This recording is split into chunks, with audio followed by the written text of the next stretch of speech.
यार room number 37 कहाँ है? पूरा हॉस्टल घूम लिया, मिल ही नहीं रहा।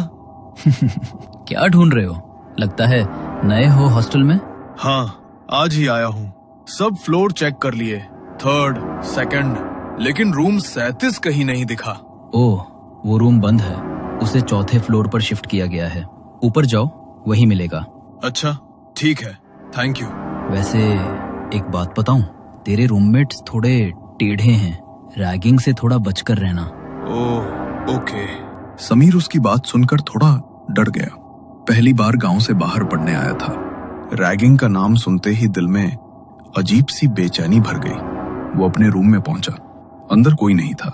थका हुआ था, इसलिए बैग नीचे रखा और सीधा बेड पर लेट गया। कुछ देर बाद नींद में उसे लगा जैसे कोई हिला रहा हो, और तभी उसके चेहरे पर किसी ने ठंडा पानी फेंक दिया। वो चौंक कर उठ बैठा।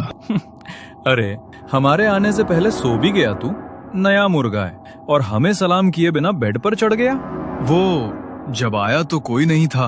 बहुत थक गया था इसलिए सो गया। सॉरी। अरे नहीं मुन्ना, सिर्फ सॉरी बोलने से कुछ नहीं होता। पैर छूकर माफी मांग और फिर बाहर जाकर मुर्गा बन, कुकड़ू कू कर सबके सामने। नहीं, प्लीज प्लीज मत करो ऐसा। मैं नहीं कर पाऊंगा। मैं हाथ जोड़ता हूँ, प्लीज मत कराओ ये सब। ओहो, शर्म आ रही है तो फिर एक और चैलेंज ले ले। डरपोक नहीं निकले तो इज्जत बच जाएगी। 3rd फ्लोर पर रूम नंबर 36 के पास एक पुराना कमरा है, बिना नंबर वाला। वही पुराना रूम 37। सुना है वहाँ एक लड़के ने सुसाइड किया था। उसकी आत्मा आज भी वहीं भटकती है। अगर हिम्मत है तो वहाँ जा। बस 10 मिनट रुक जा, अंदर कर लेगा? क्या? वहाँ जहाँ किसी ने सुसाइड किया था? नहीं यार, प्लीज। तो फिर बाहर जाकर मुर्गा बन जा।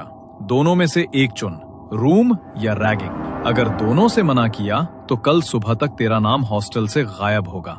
ठीक है, जाऊंगा। अच्छा बच्चा, तो फिर रात के ठीक 12 बजे जाएगा, अभी नहीं। और हाँ सुन, ये ले रूम की चाबी। बिना चाबी के अंदर कैसे जाएगा? लेकिन अभी मत जाना।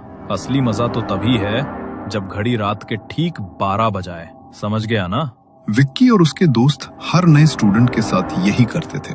रैगिंग के नाम पर इतना डराते कि कोई उनके खिलाफ बोलने की हिम्मत नहीं करता था। विक्की ने समीर के फोन में अपना नंबर सेव किया और जाते जाते उसे वो पुरानी रूम की चाबी पकड़ा दी। समय बीता।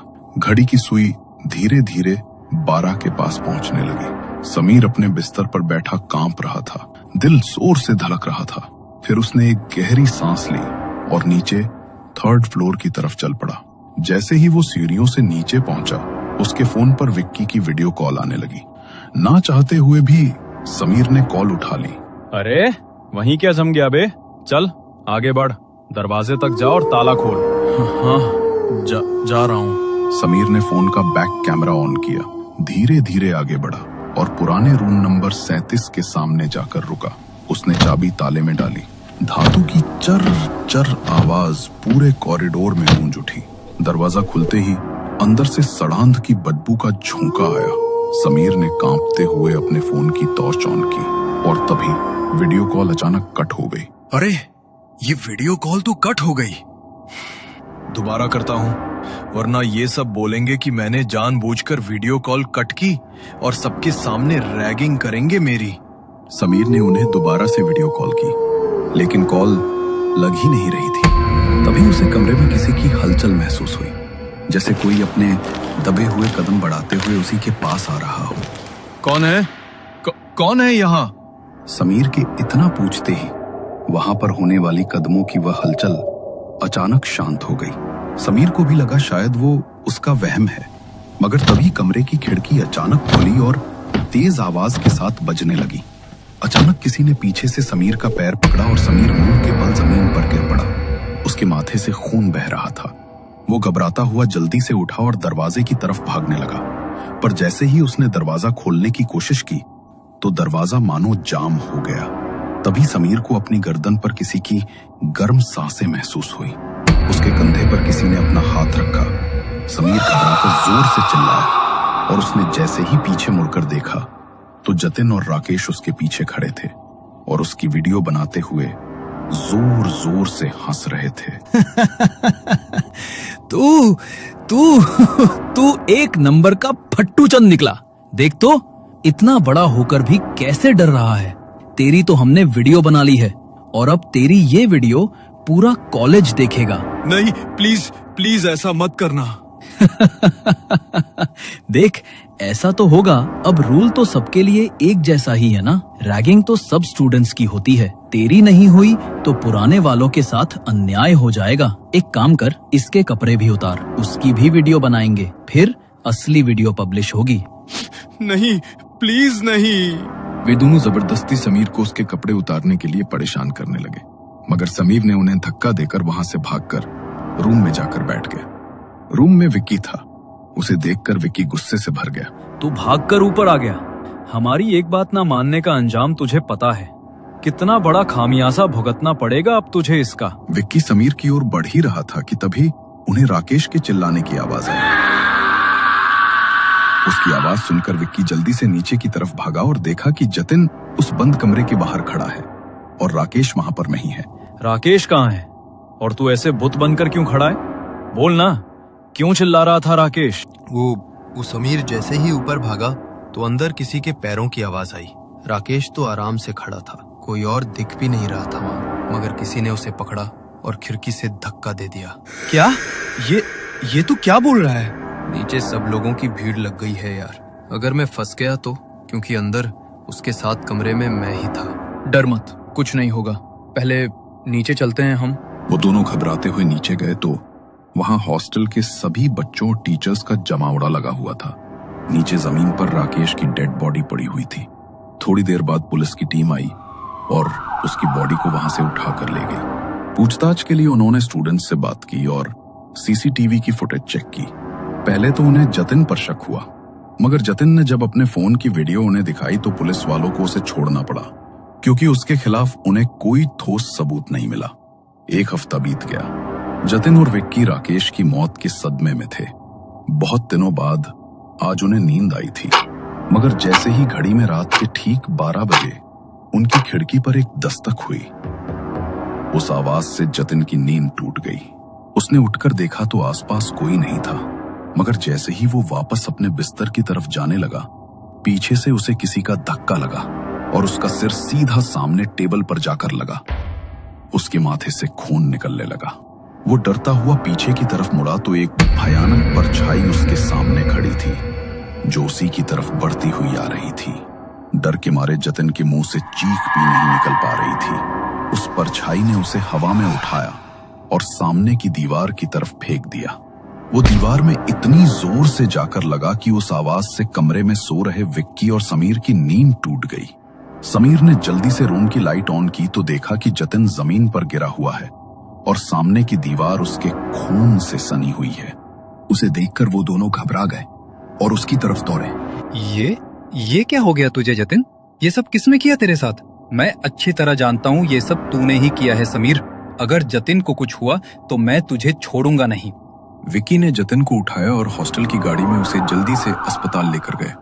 डॉक्टर ने उसके माथे पर सिलाई कर बैंडेज किया, मगर उसकी सिलाई अपने आप खुलने लगी, जैसे कोई जानबूझकर उन्हें उखाड़ रहा हो। जतिन इतने दर्द में था कि उसकी चीखें पूरे अस्पताल में गूंज रही थीं।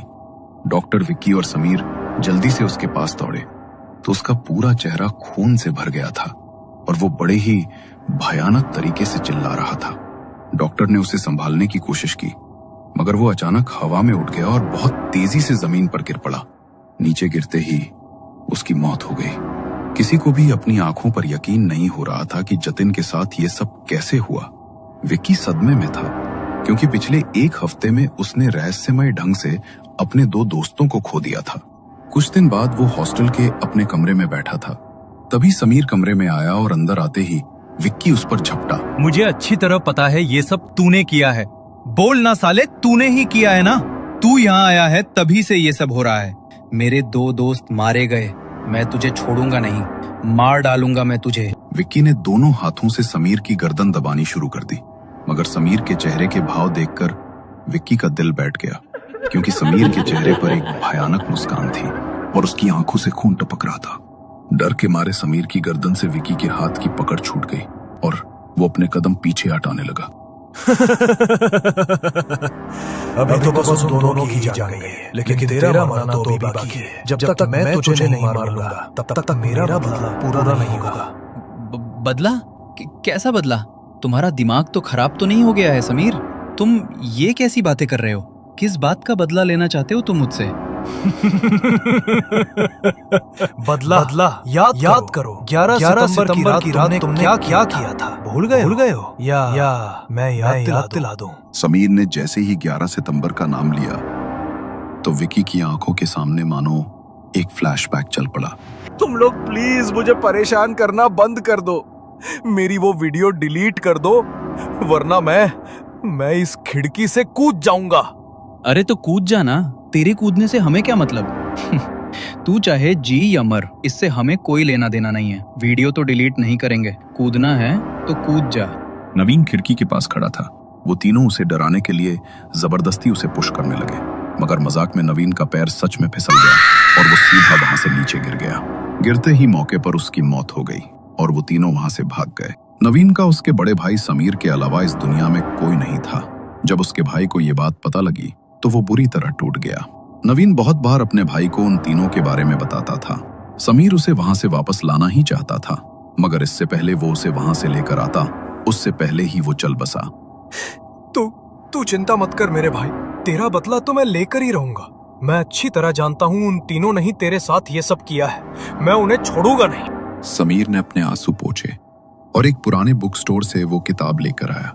उसने किताब का एक पन्ना खोला जिस पर घुल लिखा हुआ था और उसके भीतर घुल को जागृत करने के मंत्र और विधियां लिखी हुई थीं। रात के ठीक 12 बजे समीर ने अपने कमरे के बीचों बीच एक सफेद घेरा बनाया और उसके चारों ओर मोमबत्तियां जलाकर रख दी। उस घेरे के अंदर बैठकर वो उन मंत्रों का उच्चारण करने लगा। कुछ देर बाद कमरे में जोर की हवा चलने लगी, मगर उस हवा से भी मोमबत्तियां नहीं बुझी, बल्कि उनकी लौ और तेज हो गई। उसी वक्त सामने एक भयानक परछाई प्रकट हुई। समीर ने अपनी हथेली पर चाकू रखा और एक चीरा लगाया। फिर उसने घेरे के बाहर अपने रक्त की कुछ बूंदें टपकाईं। जैसे ही वो बूंदें घेरे के बाहर गिरी, उसी पल समीर निढाल होकर जमीन पर गिर पड़ा। उसकी सांसें वहीं थम गई और उसके सामने खड़ी वो भयानक परछाई धीरे धीरे उसका रूप लेने लगी। विकी के सामने खड़ा समीर अब समीर नहीं था, बल्कि वो उसी भयानक परछाई में बदल चुका था। समीर ने घुल को अपने भाई की मौत का बदला लेने के लिए जागृत किया था और जिस समय उसने उसे अपने रक्त की बूंद भेंट की, उसी समय घुल उसकी आत्मा को अपने साथ ले गया था और उसका रूप लेकर उन तीनों से उसके भाई की मौत का बदला लेने आया था। उसने फिर से समीर का रूप लिया और विक्की की गर्दन को एक झटके में मरोड़ दिया। विक्की जोर से चीखा और जमीन पर गिर पड़ा। राकेश और जतिन के बाद आज विक्की भी जा चुका था और घुल से किया हुआ समीर का सौदा भी अब पूरा हो गया था। घुल अब वापस उसी किताब के अंदर बंद हो चुका है और किसी और का बदला पूरा करने के लिए अब वो किसी का इंतजार कर रहा है।